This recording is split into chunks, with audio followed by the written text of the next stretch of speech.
नमस्कार। हिंदी विद के अवस्थी चैनल में आप सभी का हार्दिक स्वागत, वंदन, अभिनंदन है। यूपी बोर्ड की परीक्षाओं में या विभिन्न प्रतियोगी परीक्षाओं में हिंदी गद्य की विधाओं को लेकर के बहुत सारे प्रश्न पूछे जाते हैं। या तो विधाओं के नाम पूछे जाते हैं या विधाओं से संबंधित अनेक जो लेखक हैं और उनकी रचनाएं पूछी जाती हैं।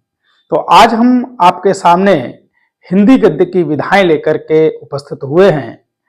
आइए जानकारी करते हैं कि हिंदी गद्य में कौन कौन सी विधाएं हैं और उनके प्रमुख लेखक कौन कौन से हैं, उनकी रचनाएं कौन कौन सी हैं।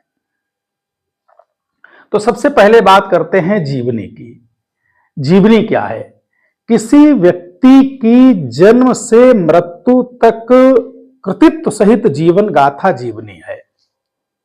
मतलब उसके जीवन का आद्योपांत विवरण, कहां पैदा हुआ, कौन उनके माता पिता रहे, कहां से उन्होंने शिक्षा दीक्षा ग्रहण की, कैसा उनका जीवन रहा और उन्होंने अपने जीवन में क्या क्या कार्य किए, कौन कौन सी रचनाएं लिखी या क्या उनका पूरा कृतित्व रहा है, उस पर प्रकाश डालते हुए जो रचना लिखी जाती है वो जीवनी कहलाती है। हिंदी में हमने यहाँ प्रत्येक विधा के दो लेखक और उनकी एक एक या दो रचनाओं को ही लिखा है।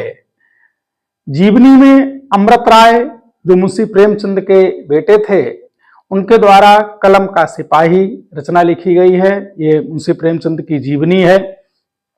विष्णु प्रभाकर, इनके द्वारा लिखा गया आवारा मसीहा शरद चंद्र चट्टोपाध्याय की जीवनी है। दूसरे क्रम में आती है आत्मकथा।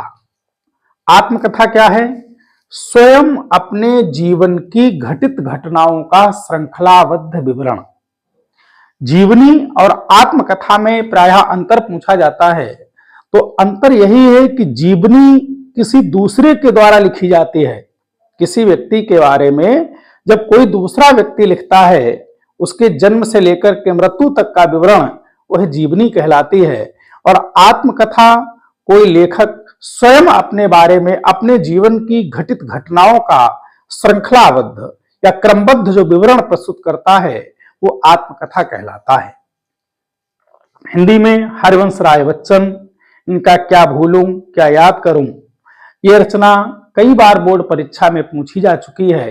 प्रायः अन्य प्रतियोगी परीक्षाओं में भी पूछी जाती है। हमने यहाँ जो भी रचनाएं लिखी हैं वो विभिन्न प्रतियोगी परीक्षाओं में जो कई बार पूछी गई हैं वही लिखी हैं। वैसे तो तमाम लेखक हैं और उनकी बहुत सारी रचनाएं हैं, लेकिन हमने ये प्रयास किया है कि जो बहुत प्रसिद्ध रचनाएं हैं उनको ही आपके सामने प्रस्तुत किया जाए।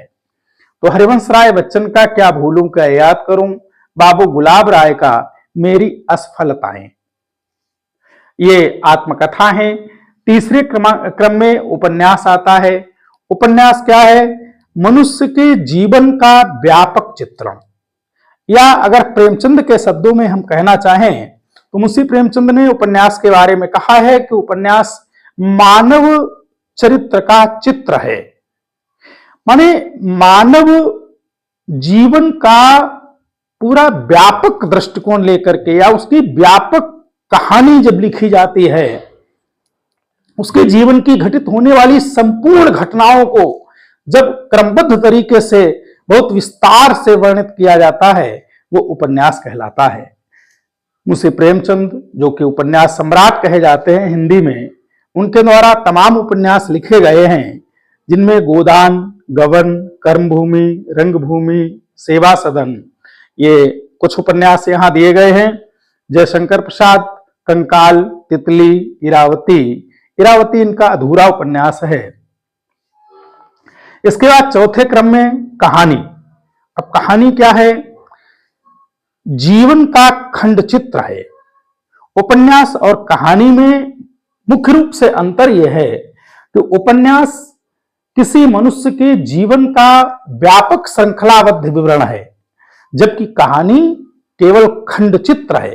किसी एक घटना को लेकर के बहुत कलात्मक ढंग से जब काल्पनिक रूप से लिखा जाता है वो कहानी कहलाती है। उसमें कम पात्र होते हैं, एक कोई घटना होती है और कम शब्द होते हैं। तो जीवन का खंड चित्र जो कल्पना के सहारे किसी घटना को कलात्मकता से लिखा जाए, वो एक कहानी है।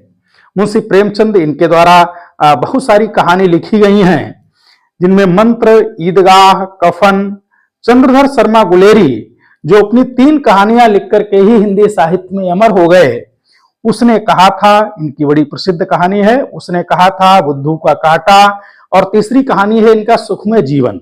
ये 3 कहानियां लिख करके ही वो हिंदी साहित्य में अमर हुए। इसके बाद 5वें क्रम में है नाटक। नाटक नट द्वारा अभिनय की जाने योग्य रंगमंचीय रचना नाटक है। नाटक ऐसी रचना है जिसको रंगमंच पर किसी नट के द्वारा अभिनय किया जाता है। तो उसमें भारतेंदु हरिश्चंद्र, जिनका भारत दुर्दशा, अंधेर नगरी, नील देवी, जयशंकर प्रसाद, जिनके द्वारा बहुत सारे ऐतिहासिक नाटक लिखे गए हैं, चंद्रगुप्त, स्कंदगुप्त, ध्रुव स्वामिनी, ये इनके नाटक हैं। तो इस वीडियो में ये 5 विधाओं को लिखा गया है। अगले वीडियो में हम इसके आगे की अन्य विधाओं को लेकर के आपके सामने प्रस्तुत होंगे। अगर आप इसका स्क्रीनशॉट लेना चाहते हैं तो ले लीजिएगा।